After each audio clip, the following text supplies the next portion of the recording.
Bonjour à tous. Que la paix soit sur vous tous. Je salue les étudiants qui sont présents dans cette salle, africains et russes. Je salue tous les officiels, les personnes politiques, les ambassadeurs, sénateurs et autres qui sont présents dans cette salle. Et parce que mes parents ont bien élevé, je salue aussi sans doute les espions français et américains qui se sont infiltrés dans cette salle. Je sais qu'ils ne me quittent jamais dans chacun de mes déplacements et nous allons faire en sorte qu'ils ne se soient pas déplacés pour rien aujourd'hui et qu'ils aient beaucoup de notes à prendre.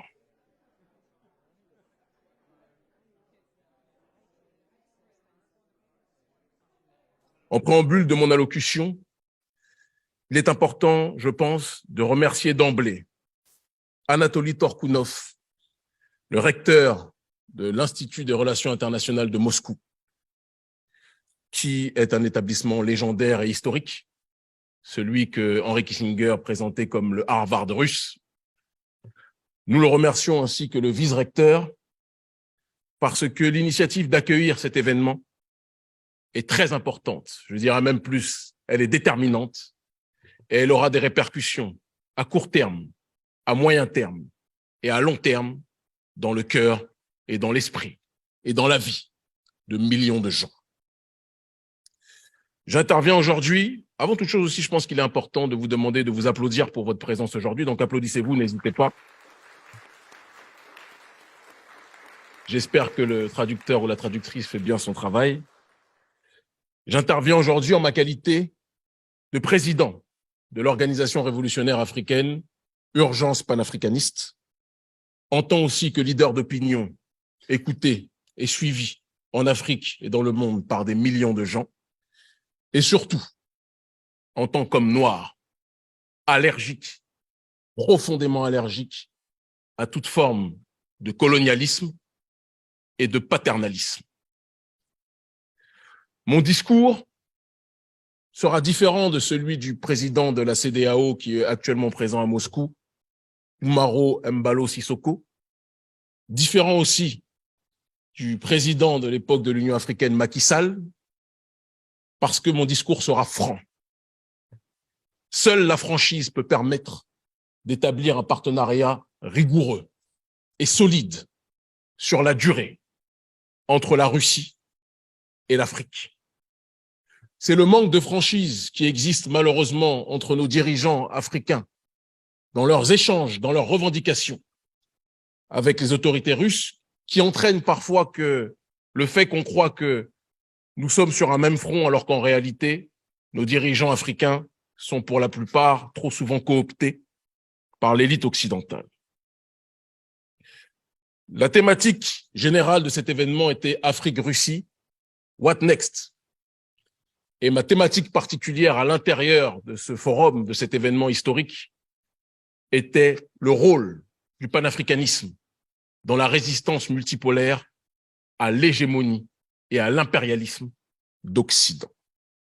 Autrement dit, avant de parler, et je le ferai, de la collaboration Afrique-Russie, il est important de parler du passé, du présent et des aspirations futures du peuple africain dans le monde dans lequel nous vivons.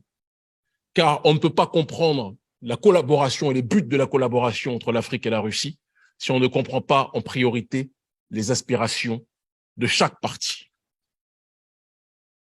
Pour mieux vous situer, parce qu'on dit toujours d'où tu parles, d'où vient ta réflexion, il est important de préciser que je suis issu d'une région dans le monde, l'Afrique que l'on présente comme l'Afrique francophone, une région colonisée avec violence, arrogance, insolence, indécence par l'élite de France qui a exploité des millions d'Africains, qui exploite, qui pille de manière professionnelle et systématique nos ressources issues de nos sols. Cette même France, ou du moins cette même oligarchie de France, qui a détruit la Libye, qui a assassiné le colonel Kadhafi, alimentant, générant, structurant le terrorisme et la déstabilisation au Sahel.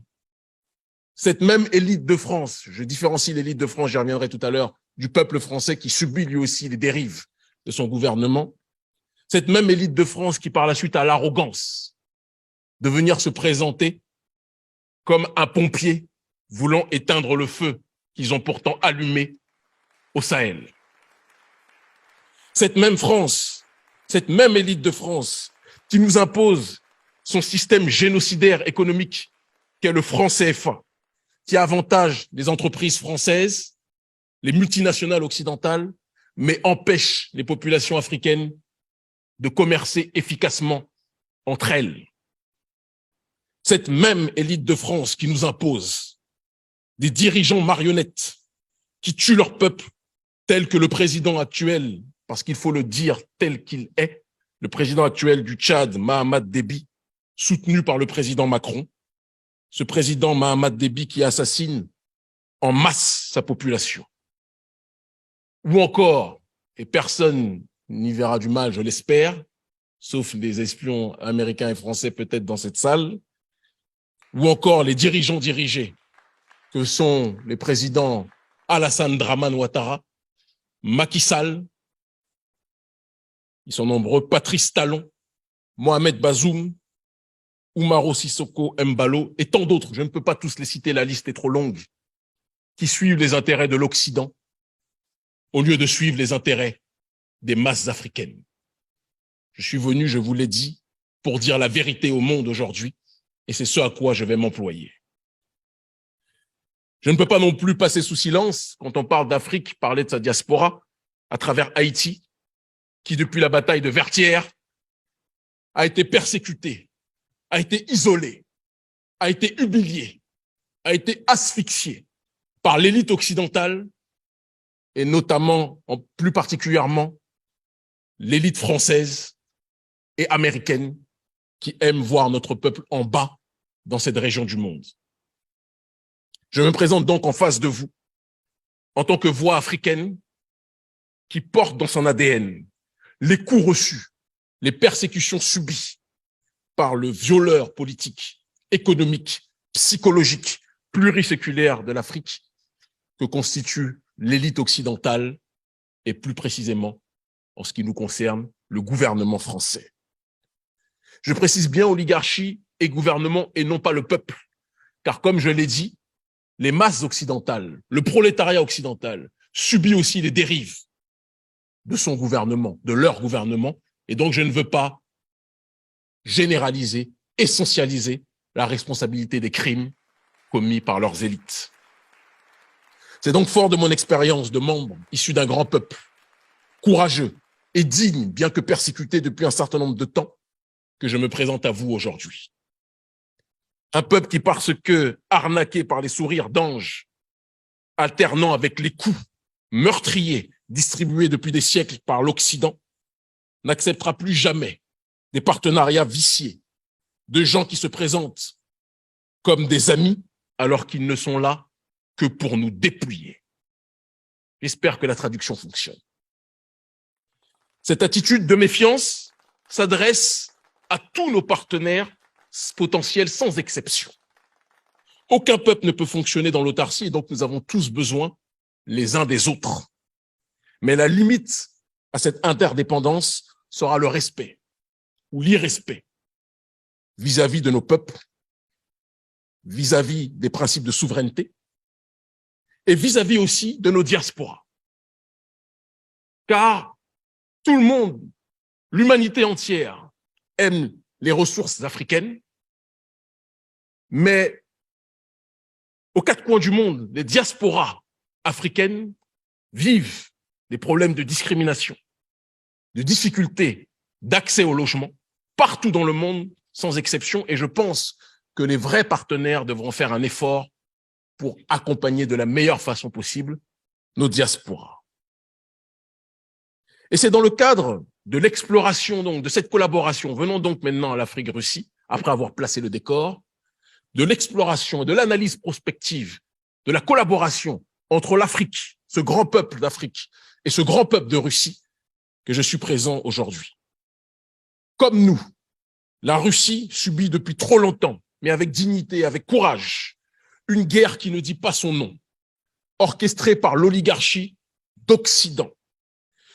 Une guerre qui a vu l'Union soviétique être démantelée lâchement par les trucages et autres manipulations lors de la chute du mur de Berlin.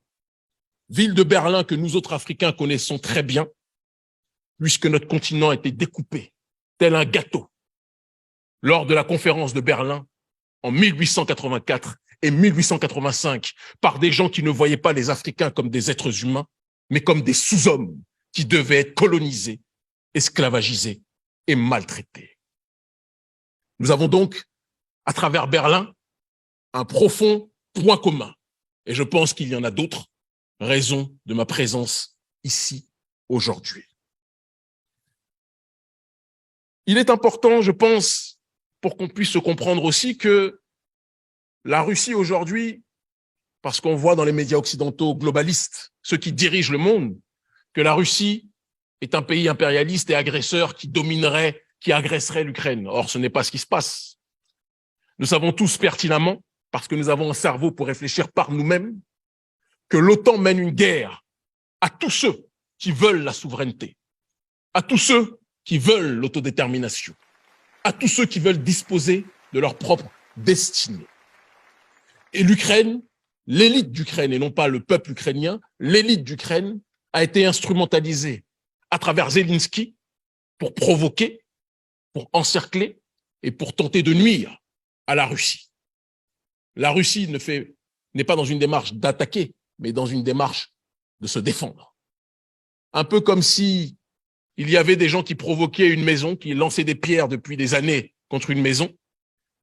Les propriétaires de la maison ne réagissent pas, ils observent, ils disent toujours faites attention, un jour nous allons réagir. Et au moment où les propriétaires de la maison qui subissent des attaques, des jets de pierres violents, des cailloux sur la maison, ces propriétaires décident de sortir de la maison et de se défendre, les caméras sortent, surgissent et disent que les propriétaires de la maison agressent des pauvres innocents sans dire que ce qu'ils présentent comme les innocents étaient ceux qui avaient lancé des pierres au commencement. Personne n'est bête. Et les Africains voient le monde tel qu'il est et non pas tel que CNN ou France 24 ou BBC voudraient le voir. Il est important aussi donc de dire que vous avez votre Zelensky, mais nous autres Africains aussi avons nos Zelensky. Des dirigeants africains manipulés par l'élite occidentale qui aiment plus l'Occident que l'Occident s'aime lui-même.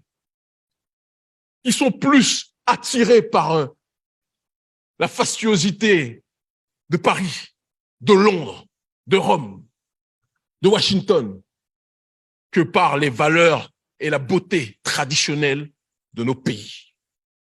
Ces dirigeants, ces Zelensky locaux, nous les combattons aussi. Lorsque l'on parle de cette guerre que l'Occident mène au reste du monde, il est important d'insister sur le fait que la révolte des peuples souverainistes devra être le langage commun usité. Et lorsque l'on parle de révolte des peuples, il est important d'exposer, de clarifier la nature de la guerre. Parce que c'est une guerre mondialiste que nous connaissons. Certains disent ce n'est pas une... Non, c'est une guerre mondialiste. De l'oligarchie d'Occident contre le reste du monde, contre les peuples fiers.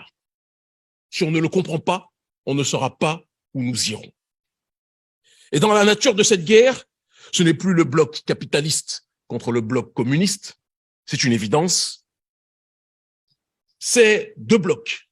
Le bloc des peuples traditionnels, ceux qui défendent leur identité, ceux qui défendent leur tradition, ceux qui défendent leur vision particulière du monde, contre le bloc globaliste néolibéral, économique et sociétal, matérialisé par ce qu'ils appellent le progressisme, Un Occident qui s'oppose à tout ce qui s'enracine dans la tradition, à tout ce qui entrevoit la métaphysique, l'immatériel, autrement dit Dieu, comme le principe suprême, mais qui préfère propager le matérialisme, la décadence, la dégénérescence, la destruction des valeurs des peuples, la destruction de la famille, la destruction de la croyance en Dieu, en divin, quel que soit le nom que vous lui donniez, quelles que soient vos religions, quelles que soient vos croyances.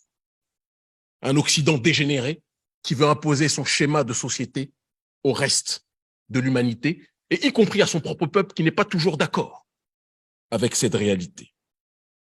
Quand je parle de tradition, je ne parle pas de coutumes humaines, mais de la tradition primordiale dont parlait notamment le métaphysicien René Guénon. Le principe originel de l'univers, la force nourricière et créatrice du monde. L'Occident a décidé de combattre ce principe et les peuples qui lui résistent sont diabolisés. La Russie en fait partie, la Chine en fait partie, les peuples africains, je ne parle pas des marionnettes à la tête de nos États, mais les peuples africains en font partie aussi. Et nous avons la nécessité, le devoir de nous unir face à ce cancer évoqué.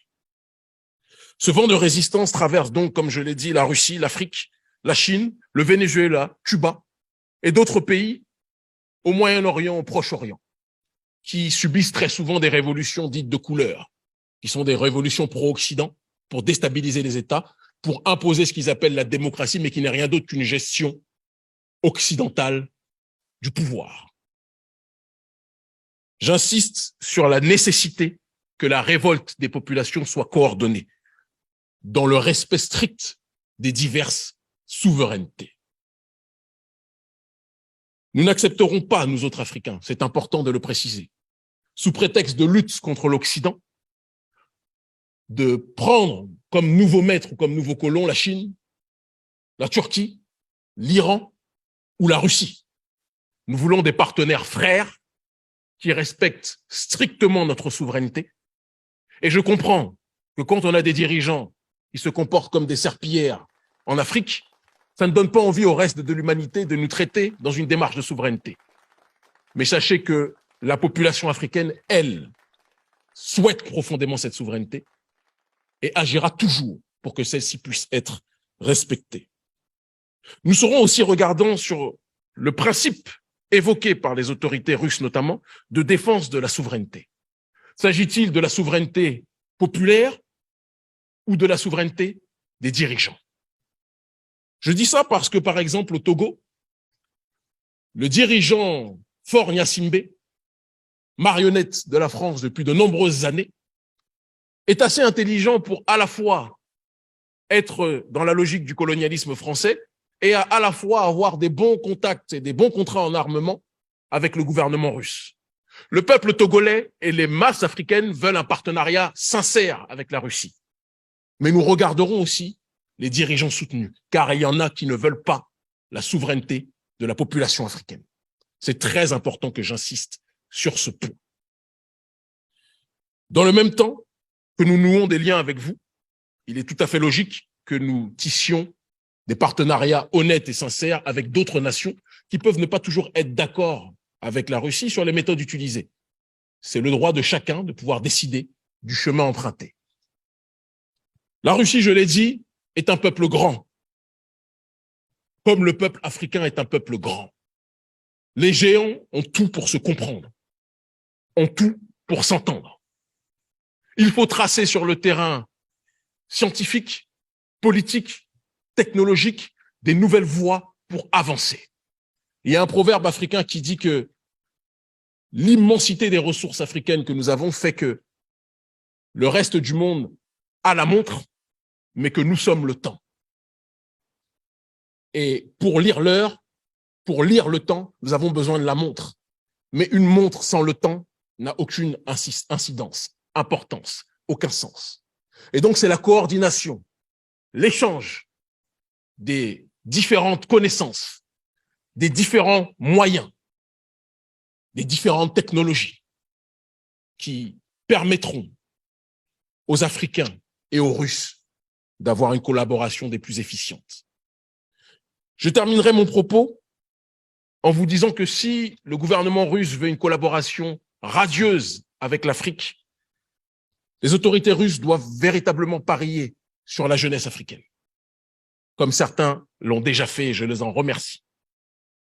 Car la jeunesse africaine constitue la majorité du peuple africain. Et contrairement aux dirigeants africains qui, lorsqu'il y a eu l'effondrement du mur de Berlin, vous ont tourné très rapidement le dos durant les années 90, par manque d'honnêteté, la jeunesse africaine, elle, est beaucoup plus sincère. Vous l'avez vu, beaucoup plus franche aussi.